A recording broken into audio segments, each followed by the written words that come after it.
High, welcome to Madhubani painting on sari part 2. पहिलेसुद्धा आपण Madhubani painting केलेले आहे, परंतु साडीवर ही पेंटिंग करण्याची माझी पहिलीच वेळ. आधीची व्हिडिओ जर नसेल पाहिली तर नक्की जाऊन पहा, चॅनलवर अपलोड केलेली आहे.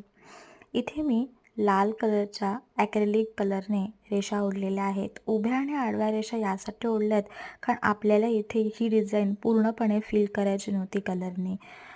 ही पानंसुद्धा मी हिरव्या रंगाने पेंट केलेली आहे, तीसुद्धा ॲक्रेलिक कलरनेच.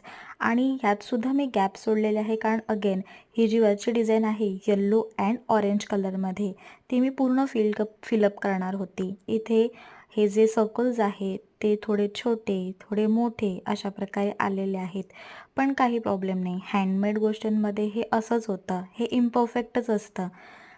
हे कुठल्याही मशीन मेड गोष्टींनी बनलेलं नाही आहे, त्यामुळे मी हे असंच बनवलेलं आहेत.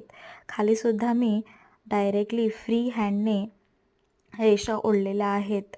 कुठल्याही प्रकारचा पेनचा वापर काही डिझाईनमध्ये मी केलेला नाही आहे, मुद्दामच, कारण हे इम्परफेक्टच मला आवडतं. हा हिरवा कलर ॲक्रेलिक आहे आणि जो नॉर्मल आपण जो सेट घेतो त्यामध्येच हा कलर येतो.